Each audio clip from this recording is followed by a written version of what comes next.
Hi guys, welcome to another Visual Wilderness Monthly Roundup, and I'm here with my man Brent. How are you, buddy? Yeah, I'm awesome. Yeah. And I don't know if you guys noticed, but we're in the sick cave. Yeah, this is our new studio setup for our podcast and obviously the Roundup. So yeah, totally. I'm excited to be here, mate. I just had my friend Macca make this desk for us so we can stand here and talk to you guys, so it's awesome. Yeah, it's epic, man. I love it, dude. This is such a good setup. I'm pumped, and I like the black background, man. It's black is pretty. I know. And I think Johnny should not wear a black shirt. But Next anyway, time it'll be red. We'll work that out. I see I've changed hats. I've got my blue hat on today. So leave comments below this on what shirt Johnny should wear. Yeah, what colour shirt should I wear? I'm a fan of pink, so if you like pink, let me know. Or no shirt. Or no. No. Yeah, no. Actually, I would wear one of those t-shirts with the abs. You know how it's got the abs? I'm so getting one of those. Yeah, okay, good. Anyway, let's move it right along. What's been happening in Visual? Oh man, I know, we're a little bit late with this roundup and we apologise. Life has been hectic. I've been sick and then I've been firefighting and Brent's had stuff going on. So we are about a week late with the roundup, I would say. So we do apologise. But sorry, guys. Let's get into what's been happening. There's been so much happening. I'm super pumped. Yep. So the first thing I want to talk about, guys, is the behind the scenes, Visual Wilderness episode 19, behind the scenes of filming in the field and you know how it's done, man. That was it was an interesting little insight into what happens when we're out there creating these awesome video tutorials for you, mate. Yeah, and it's quite interesting. You know what I like the best about that show? What's that? The bit that Jay showed of me walking down and slipping with the GoPro on the end of my tripod when we're walking down the really steep cliff face in New Zealand, and I fell and I almost rolled onto Verena. Almost took her out. And there's like big prickles everywhere. Oh man, that was epic. But such an amazing location. But I'm super pumped, man. I'm super pumped. And he also showed like when it was raining. Do you remember that? Oh yeah, at the Wanaka tree. Wanaka tree. My tree. My Wanaka tree. Yeah, I love that tree. Anyway. So you guys check that out if you haven't seen it. It's quite interesting what actually happens behind the scenes to create these courses for you. Yeah, awesome. And the title of the post is VW19, Behind the Scenes of a Video Course. So there you go. Awesome. Epic. And on to the next one, buddy. Machu Picchu by Clint Birkinshaw. Man, I love Clint. I love Clint. I want to go. I know we say it every time. And we say this every time we mention his post. I want to go! But yeah, Clint has been there not just once, but twice. I know. That's unbelievable, man. And great article, Clint. Love the way you read, man. Hey, I want that book. He wrote it, didn't read it. Wrote it. Clint, I want your book. Get that book done, your travel book, because I want it, because I love the way you write. Yeah. And some of the places you've been to. And you know, this article, what's great about it is if you're going to go to Machu Picchu, which I want to do, it's on my bucket list. He gives you really good tips on, you know, local things that you need to take care of when you get there, like the tour guide that you need to go to, where to stay, you know, like, and things that if you haven't been there, you might either pay more or not even get to see the place, because they only let so many people up every day. So really interesting, Clint. Thanks for that. And the images, wow. And man, that's a hot tip, you know, like photography, and especially traveling to locations, is more than just taking the photo. So much goes into getting there before you go, never alone the cost, mate. You know, the cost of traveling to locations to get these epic landscape photos, man, far outweighs any photography gear you ever buy. So, you know, articles like this give you the inside knowledge for people that have been there. It's crucial, man. Research. Because if you don't do your research, you might go there and not get the shot. Or it might be the wrong time of season, or you might, you just don't know. There's so many factors that are involved. So, articles like this, and he's got a few on here now. There's some awesome ones he's done. So, check out all of Clint's work on Visual Wilderness. So, totally. Thanks, Clint. Awesome. Awesome, brother. And the next article I'd like to talk about is Move Your Tripod for a Better Composition. This is by one of our new contributors who I like a lot too, is Michael Hall. Yeah, Michael. Awesome. Michael Hall from Sydney. He's a really great seascape photographer. And sydneyseascapes.com, I think, is his website, from memory. Yeah, something like that. Yeah, something like that. We're on the ball. We're prepared.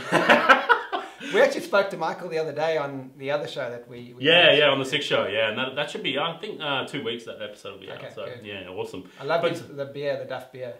Anyway, we've got something. It's what have Michael Hall, Homer Simpson, and a $10,000 carton of beer have in common. So wait to find out, guys. It's coming. Okay, good. Back to this. Back to this. But anyway, this article about moving a tripod for a better composition. Basically, what it encapsulates is, and we've all done it. You know, when we first land, we just get so stoked about the sun coming up, and we plan our tripod, and we forget to move. Yep. That's it. You forget to move. You don't go low, you don't go high. You just stand there and shoot. So basically, what he talks you through is, you know, and my tip from this as well is actually, I will not put my camera on the tripod till I've found my composition. So that's what I do. Yep. Yeah, some people put it on and then move the whole tripod, and that's fine. That's okay. I would recommend that as a workflow. But I just get my camera, hold it in my hand like I'm rocking it portrait style, man. Like, what's this thing in my hand, man? It should be on the tripod. But anyway, and I'll find my composition and move around the rocks or wherever I am before I'll even plan it on a tripod. So that's my little tip. But yeah, good article there, and he's got some great images for examples. And thanks again, Michael. Great blog post. Yeah, thanks, Michael. Awesome. Good. What sells? So here's another great blog post. So I think it was Jay wrote it. Yes. Jay, yep. Talking about the calendar that they just produced, and they got contacted by someone and wanted to produce this calendar. So what does sell when it comes to landscape photography? Calendars do sell really well. However, you've got one problem. What happens when the end of the year comes and it's the next year? Then the calendar, it's useless. You might as well throw it away. It is. And you should say, Brent actually has done books and calendars and podcasts and postcards and everything, mate. So, I mean, you're speaking from experience. Totally. And I've produced 2 calendars in the last 10 years or so. One was a portrait one and one was a landscape one. And they sold really well. And we did sell out before the end of the year, which is great. But things that sell for me, I'm going to show you guys. If you do want to produce a few things, postcards are great.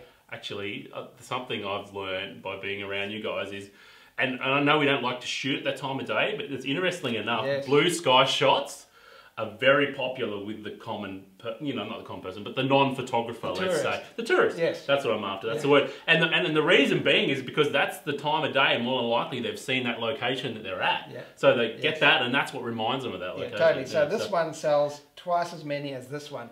I love the sunset ones. I love them. I put so much energy into creating this image, and this one's quite easy because you can go almost... And handheld, you don't even have to need a tripod, you can walk up. But they sell the best. So if you are going to sell things, blue sky, beautiful water images sell well. These ones have sold really well for me, where I've actually got 3 images on a postcard. Yeah.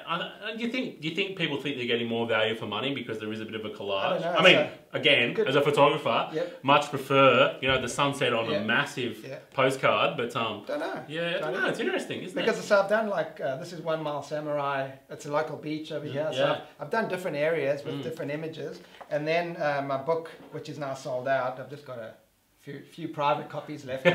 This sold really well for me. 5,000 copies in a couple of years. And it's also, what people love about this book is the size of it. Yeah, it's small, it's A5. Yeah. I don't know what that is in inches. Yeah, but it's great to carry on the plane with your home. So you got to, basically you got to know who you're selling to. Who is your client? Who's going to buy these images? Your target market. That's it. And if they're a tourist, you want something small that they can pack in their bag, postcard or a book. Often they won't get a huge landscape print because how do they get it home unless you can roll it up and ship it for them? Yep, that's right. Calendars are great because they're low cost and people love calendars and they can gift them to people. Anyway, that's my take on what sells. Yeah, perfect, mate. And there's a great article there from Jay for you to check out. And it's the title of the article is What Sells? Fine Art War Calendar. So excellent. Awesome. Moving right along, and this is exciting. Visual Wilderness is among the top 10 photo blogs, as named by Mr. Lead Pros from the F-Stop Lounge. F-Stop Lounge, awesome photography site, covering all genres. It's always on my reading list, mate. Totally. I love it. And that's amazing because Visual Wilderness, the actual blog, hasn't been around for that long. No, actually, I'd like to. It's not 12 months. It's not. No, that's less. It's 8 or something. Yeah, I think at the beginning of the year we got it fired up again. Yeah, but no, not even. Anyway, it doesn't matter. It's nowhere near 12 months yet. We're coming, I think that it's coming early next year will be 12 months. That just shows how much work Jay Verena and us and all the contributors have done to really make this blog stand out. So that's awesome. Thanks, guys. And thank you guys for being part of the community and commenting on the blogs and being there and just reading and looking at them. That's it. So without you guys, it wouldn't be where it is, and it's exciting, mate. I love it. I mean, I I love reading the new posts all the time, me mate. too. I just love it. I I love it. Awesome. A cup of coffee, a few VW posts. Love it, mate. Love it. Well, we already had a couple of coffees. Yeah, as you can see. Maybe we can just have the coffee beans like this. Dude, why are the beans under the bench? Oh, I don't know. I might be popping a couple of beans. I think Brent just secretly chews on coffee beans. That's where your energy comes from, brother. Oh man, you're making me tired. Slow down. Anyway, let's move on to the assignments. And guys, if you missed it, the September assignment for Leading Lines, the critique is on the blog right now under VW20, Leading Lines Critique. So if you missed that, check it out. The whole team's there and we critique all the images. There was some mad images from that. Loved it. And yeah, and I just awesome. love the positive feedback, especially by Jay and Verena. Yeah. And I mean, we try. Actually, we try. I can't critique a photo like Queen V and Guru J. There's no way, man. They're just brilliant. The way they critique is just amazing. Yeah, I mean, they blow my mind every time. They give that sort of feedback, and I often want to give them 10 of my images and say, "Oh, can you critique mine?" You know, I'd love to get the feedback too. But anyway, that's okay. I'm not. Yeah, I'm here as a. Sure. Excellent. All right, and also wanted to mention the seasonal colour. So the October assignment, as you know. What are we now? With the 8th, so it has closed, but the critique has just been recorded. Is that right, buddy? This week. And what I love about this one is Jay at the end actually critiques one of his own images. Really? And he tells us he doesn't like it.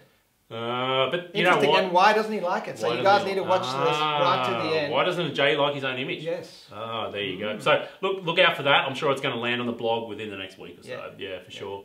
Epic. And the final thing I wanted to talk about is for assignments is the November assignment of Reflected Light. And we've already had some great submissions down here, as you can see, by a few people. Oh, Jen, she's always getting the photos in. She does. Good work, Jen. Good work. Good work. But guys, keep up the submissions for that. And there's also some good critiquing going on as well for that. And that's the thing that excites me the most. And I know we say it a lot, man, but going through and seeing the critiques people give of images and different people's point of view. And you know what? It doesn't matter if you're a beginner or you're a seasoned landscape photographer, you know, your point of view still matters. Totally. And not only that, it helps you grow your photography skills by be able to look at an image and break it down and you know, and find out what you like and don't like, and it's a great thing for developing your own style, I reckon. Definitely. Is looking at images, critiquing them and putting them in a place and seeing what other people see and don't see. Yeah, I love that. Totally. And awesome. Look, it does, you know, it takes a little bit of guts to put your image out there and wait for people to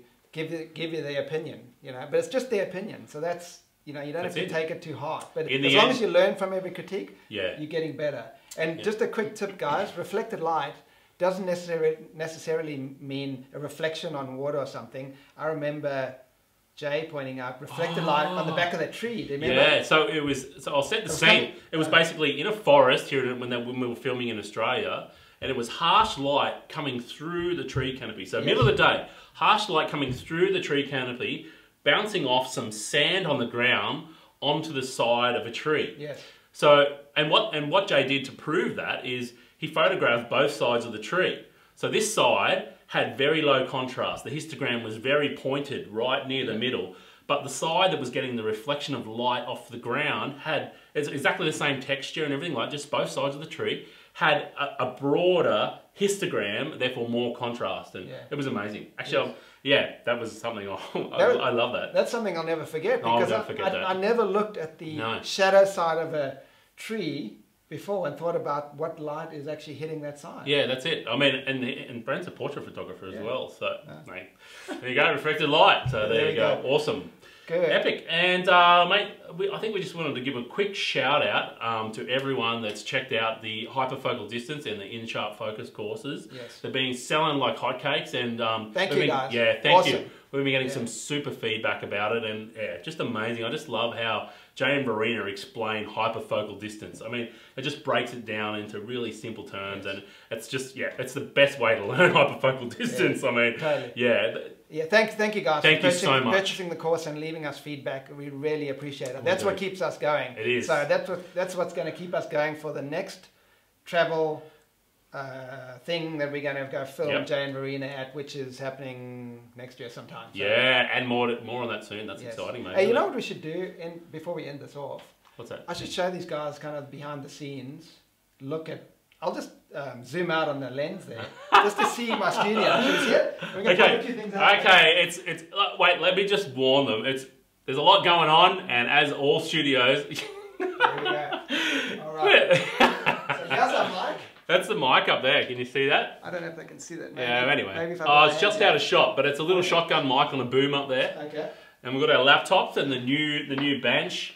Yep. And we've got a couple of reflected things. We've got a light over here. A light over here, and there's a massive softbox to the left of screen, which is right of me, isn't it? So left of screen, there's a massive softbox as our main light. I'll bring that in a bit.